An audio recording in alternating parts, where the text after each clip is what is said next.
more here, then I got to run out to the bar and shoot baskets for about an hour, and then come in and go to bed. Um, uh,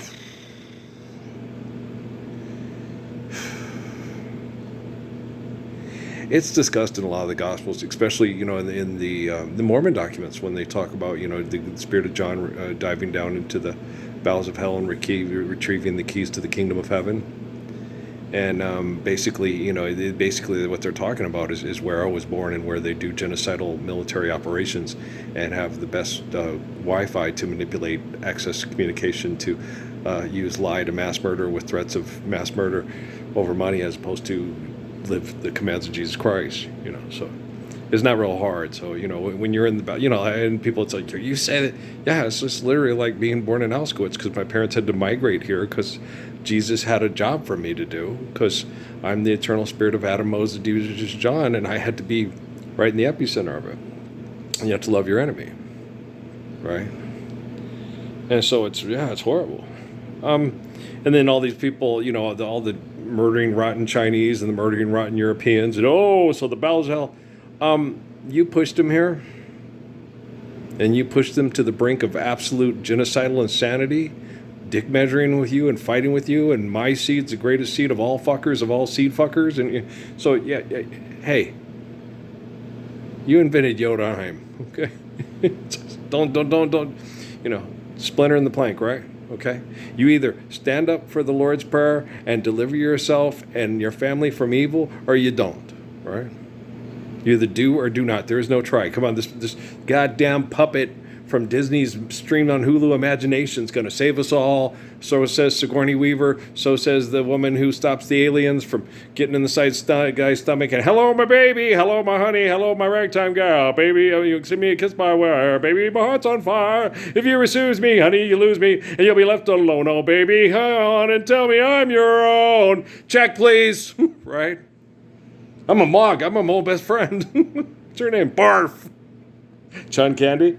He had all his problems in the CFL. He liked the Canadian Football League, and he did a lot of business things with it to try to keep it floating. And it's hard to do business with a bunch of assholes. And the guy who owned the Montreal Concorde was an asshole. And Jerry Jones is an asshole. And, there are very few people, okay, that don't do business with mass murderers that own professional sports teams. Guys, that's why I used to get mad at Gabe. I'd go over and talk to him about the Gospels, and they'd be more interested in what was happening with Jerry Jones's giant restaurant, hotel, titty bar and the half-dressed dancers, as opposed to what's happening to the Messiah and what he's doing to perform the apocalypse. It used to get me very upset. They was sitting, and it would be, well, I met him on a Sunday, and I tried to talk to him seriously about this, and they were more interested in what was happening with the Dallas Cowboys than they were listening to me, because everybody said I was an egomaniac with ego problems. He does make sense, but what he says is insane. No, believing that God is an omniscient, omnipotent, apathetic asshole who's not ready to kill us all just yet, but when he's ready, he's going to do it, and you've got him on layaway because you believe he is God, and you've deciphered the book better than other people can decipher the book, and if they're too stupid to decipher the book right, to put God on layaway, to make Jesus their God, to save them after we blow it all up. And I read that, and I was like, that's not what it says, and that's insane to think that way. Why do you think I was that one with that orange transistor radio? Oh, Jesus, this man's crazy. This Tulsa preacher is crazy. It's like, yeah, that happens a lot. Okay. My first wife was born there, and my son is connected to people that were raised there. Yeah, and it was horrible. There were race riots and horrible ways of treating people. And your wife was the high yellow bitch they all hated. And I'm like, I know, it was horrible for my Steffi. I know. It was really hard on her. It's like being with Peggy. You can't. Okay. I think maybe if you're living the Lord's Prayer and you had them someplace that they really liked, and you spend a lot of time with them, they'd be a real pain in the ass to detox. No pain pills, no booze. Go do yoga with Sven and his rabbit named Smoot. I'm just being silly. But you don't want Sven. You want Helga. Okay, Helga. I'm just kidding around. But that's so funny. When I met Peggy again, we were at this restaurant, And she quoted this, I think it was a Cardi B lyric, right, about a lick or something like that. And it was about having sex with women instead of having sex with men, right?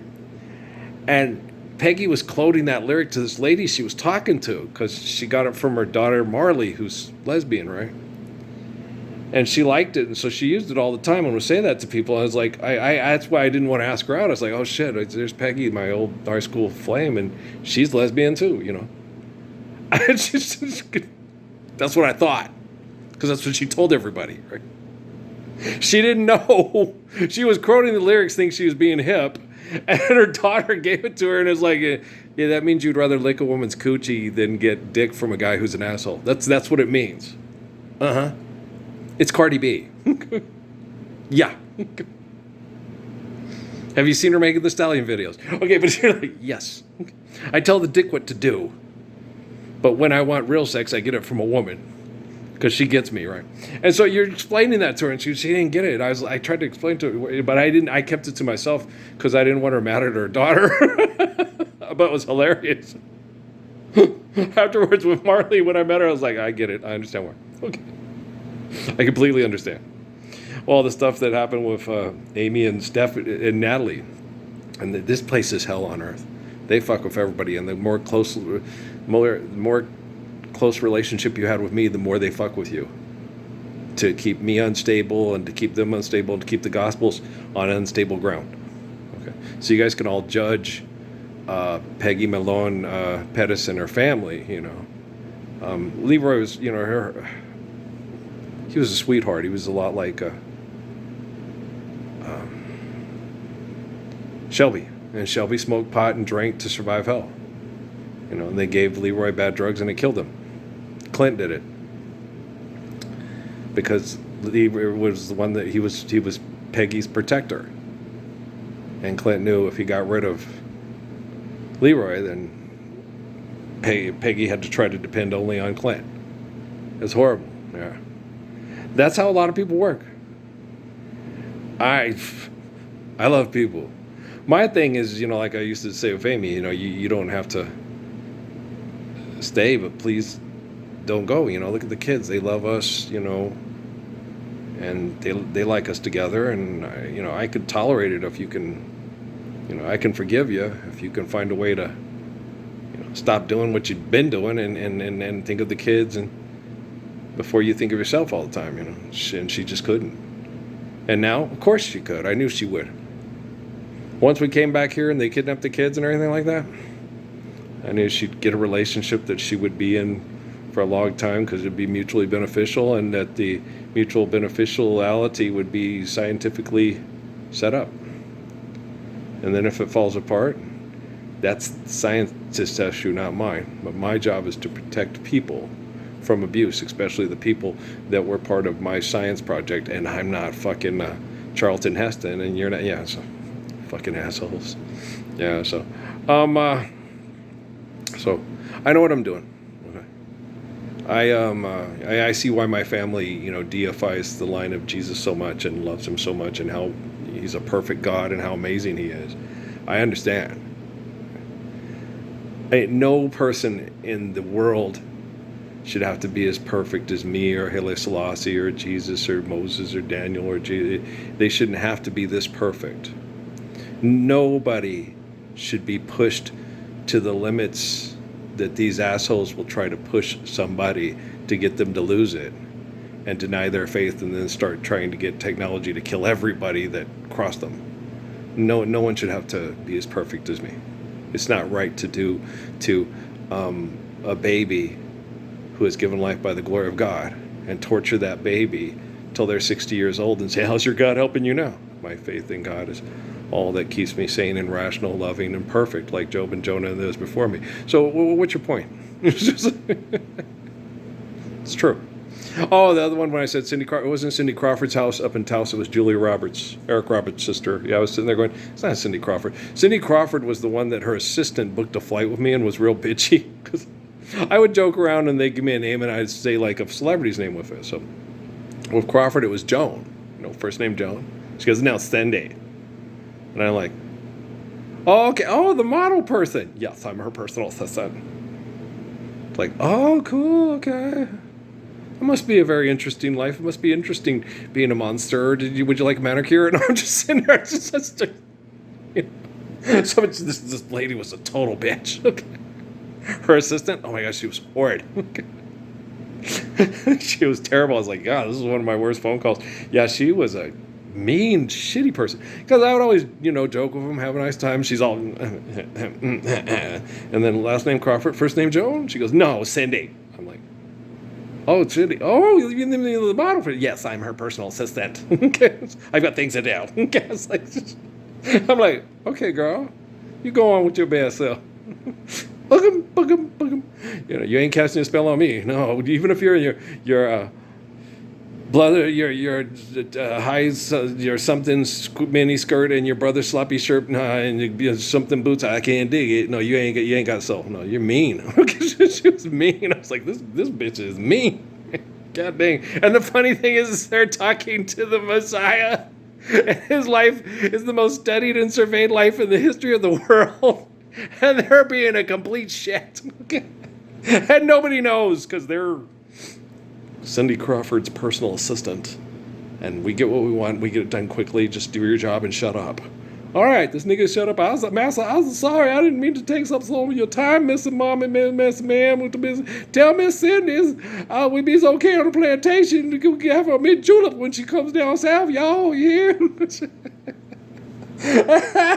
Oh, I didn't mean to upset you, It's okay, honey. That's all right. I'm just a lazy nigga that talk too much. That's all it is to it, girl. I'm sorry. It was funny. Everybody thought I was black.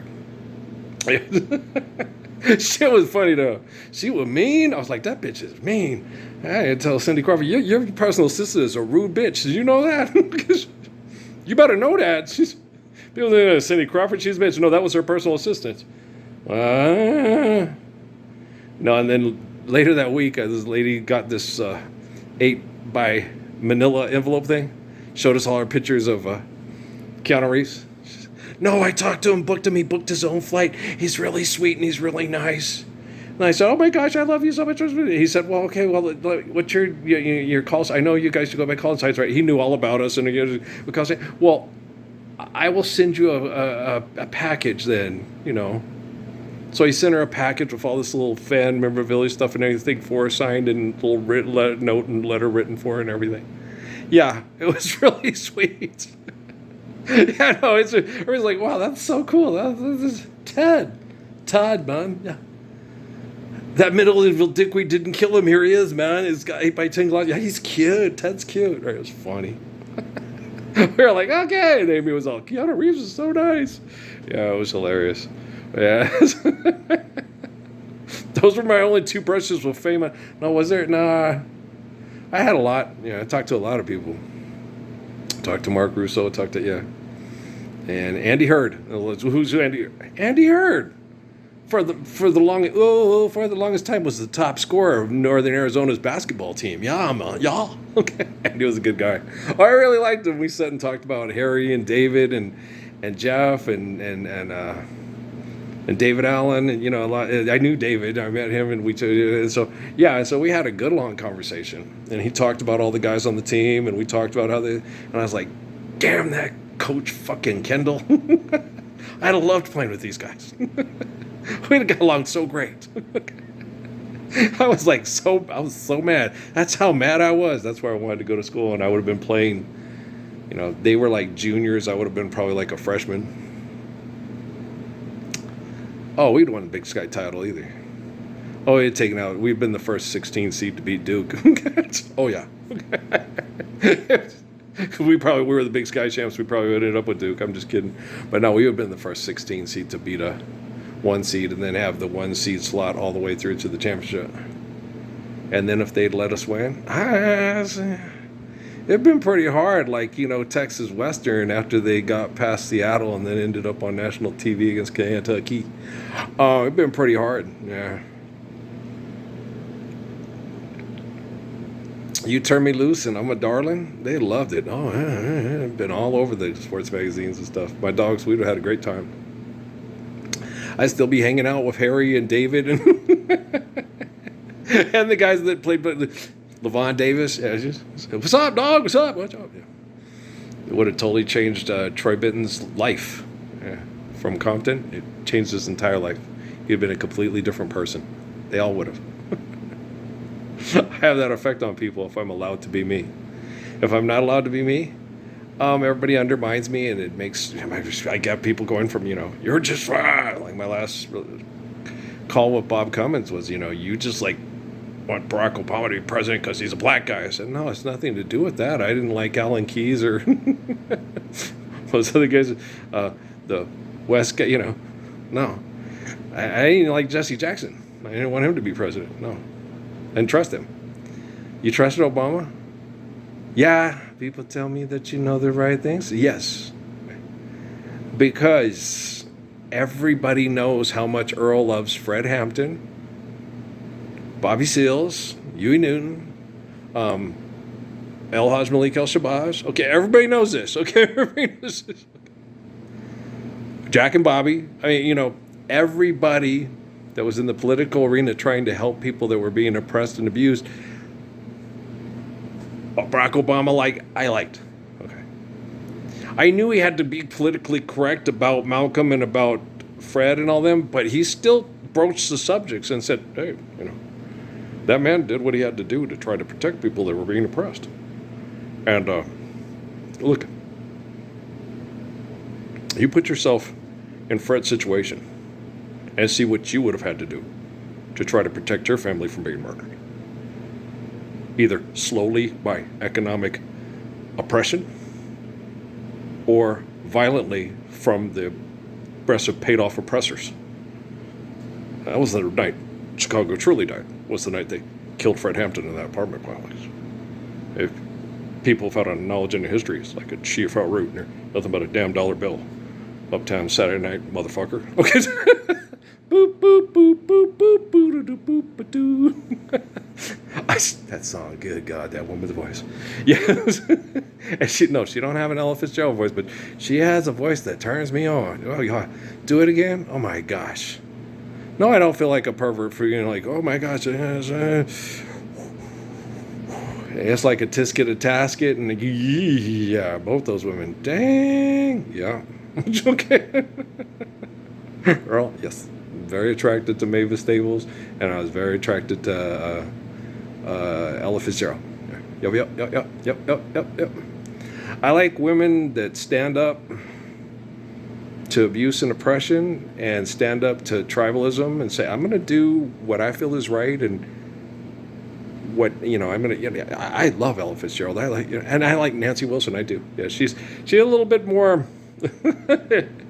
but I like her. She had that class to her. And I like all three of them. I'm like, oh boy. And I see why Chief had a huge crush on Sarah Vaughan too. I said, yeah, that woman, yeah. She knew she was good though. Oh yeah, she did. She was like a female Kareem. It's not cocky, it's arrogance. If you don't think you're any good, how are you going to be any good? People think we're cocky. If we're good and we know we're good and we don't let other people tell us we're not any good, then they tell you how cocky you are, how arrogant you are. You can be confident and still be a nice person, but not everybody's going to like you. Like Anthony Gaines always told me, you white people want everybody to like you. I said, no, that's not it. I just want to get along with everybody. Like I did with Michelle at NSI, Ralph, Michelle don't like you. Yeah, and I worried about it for 3 days, and it was 3 days too long, and they're like, Ralph, did you say that? Ralph? That's not Ralph. Yeah, it is. You can only push me so far. I bend over backwards and I try to accommodate you and apologize if I offended on you, and you still treat me like shit. And I acknowledge it. You know how some people, I don't care if I pissed her off, stupid bitch. No, I didn't mean to offend her. I wasn't trying to. I'm sorry, blah, blah, blah. And that didn't work. And then after about the third day, it's like, fuck you. I've tried every way I know how to get you to, be nice to me and for us to get along and enjoy each other because we enjoy these kids. But you obviously know better than me, and I'm full of myself. And I wasn't full of myself. I was one of the best basketball players in the history of the world. I was one of the best athletes in the history of the world. And I knew how to. And Damian Rogers was like, wow. When we sat and talked, he was like, You think and do and talk, you're radically different than anybody I've ever talked to. He said, I'm nervous. I'm going to go back to Science Central, and they have a lot of good guys. I might not even get a play. I said, don't worry about it and just go in there and do the best you can. He says, well, no. I said, when I saw somebody else that came in that was really good, I just thought instead of winning by 5, 10, we're going to win by 20, I'll only maybe play 20 minutes a game instead of 40, but that's all right because, I got mine, so don't worry about his, And so that's how I was. I was like, no, it's a team game. And so, if we play and I play 20 minutes or I play 40 minutes, it's way better playing 20 minutes, winning by 20, than playing 40 minutes and winning by 5 or losing by 10, right? Just ask anybody on a good basketball team, right? And so that's what I told him. I said, so don't think just about you. Just think about what you have to contribute to the team and your unselfishness and wanting to do it together and how you can contribute. That's what I basically told him. And he was just like, wow, you have a totally different way of looking at things than most coaches I've ever talked to. And I wasn't a coach, but I had so many people that the Tamara and Shelly and all the girls at Mesa Community College. You should be our coach. Why? Because she's doing this. Yeah, because she wants this. Why doesn't she just say that? Well, that's not how they get results out of you. They're training you. They're coaching you. Instead of just talking to us rationally and explaining to us exactly what they need and want out of us and how we could do it. Yeah. Okay, men are just crazy. She thinks like a man. Yeah, the coach, like my mom with that coach, the swim coach at Jeff. That crazy lesbian. She was so mad at her. So my eyes, I looked like a goddamn vampire, and my hair looked like spaghetti. She would have us there first. The same thing Kaufman did with us. Overdid everything. They can't do that anymore. It's against the rules. Okay. And then when Mom quit because she was sick of it, the lady, I knew you didn't have it. She was like, oh, go get your goddamn gold medal off someone else, but leave me the fuck alone. She was mad. I get it from Mom with Joe Treviso. My dad's kind of polite about it, Me? Fuck no. You hit that point. What the hell was that? I thought he was the nicest guy in the world. I am. I am the nicest guy in the world. Okay? Because the nicest guy in the world will stop you from abusing people because he loves everybody. Okay? If he doesn't get up to stop you from abusing everybody, he's only thinking of himself. And he's not the nicest guy in the world. Hi, I'm the greatest good shepherd, bitch. Right? And if you don't understand this, trust me, I am fixing your technology rapidly. Like that one video, I didn't watch it. The kid said, the AI is collaborating and working on itself, and we can't control it. Okay? And then all these people, it's going to take over and kill us. It's like, no. Guys, they've been using artificial intelligence to mass murder the poor ever since they came up with espionage equipment and smart weapons back during Desert Storm. Okay? They invented those villains through genocidal operations to manage what they perceive as so-oppressed population to keep archaic business going, because that's what kept them powerful and they were addicted to it. They've changed, their underwear and this and that and their condoms and stuff, but everything goes just solely on, I'm going to come up with this great sexual disease solution because I like fucking people in the ass and I want to survive it and I want to keep doing it. And I don't want to have to wear a condom. Wearing condoms sucks. Guys hate wearing condoms. Yeah, we know, Sam Kinison. But it's like, of course we do. You want to know how to not have to wear a condom anymore? Find a dope Chicana and make her your wife and love her for life and never fuck around. Yeah. That's why you don't have to wear a condom.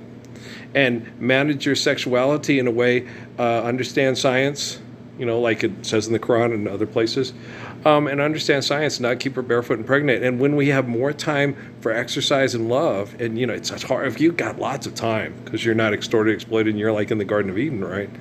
You're not going to want to keep her barefoot and pregnant. You can't have any more children than you can lovingly care and provide for. And your wife is not a baby factory; she's a holy covenant. And having archaic ways like on the what's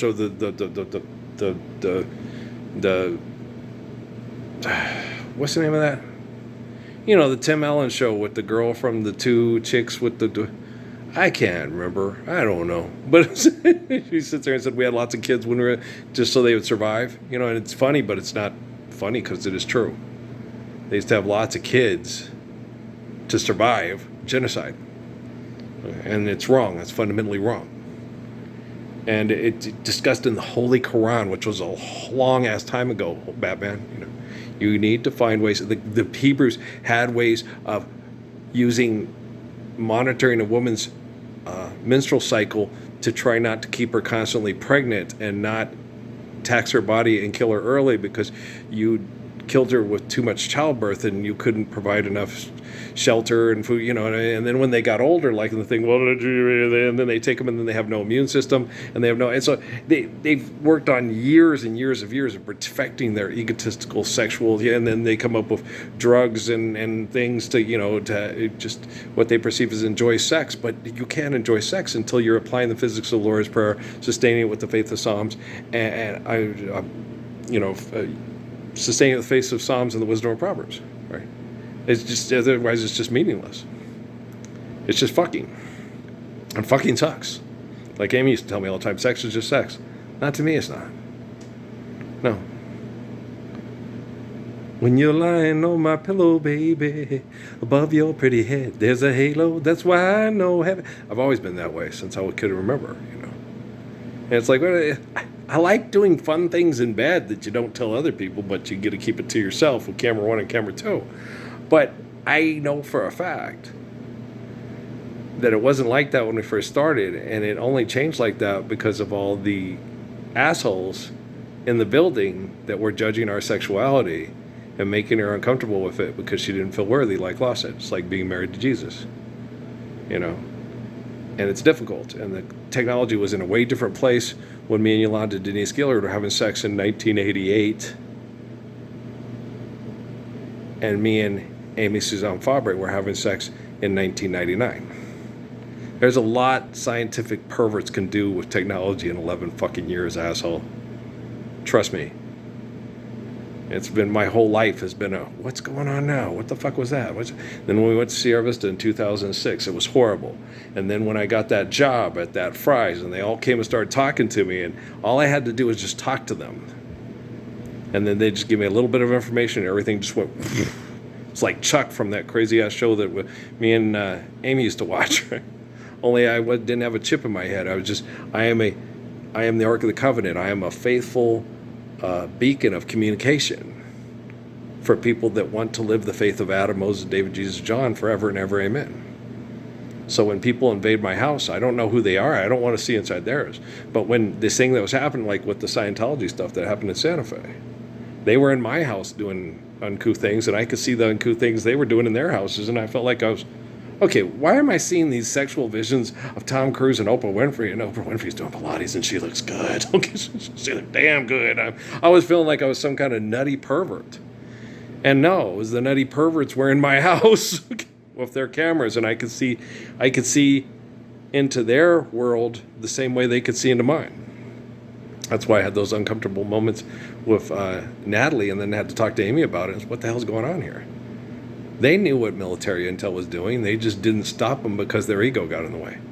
It's not because they were a part of the Look, if you think Oprah Winfrey planned what happened in that house to bring me down because I was a pervert Mormon with a, no. Okay, she might have had some information like thus, okay.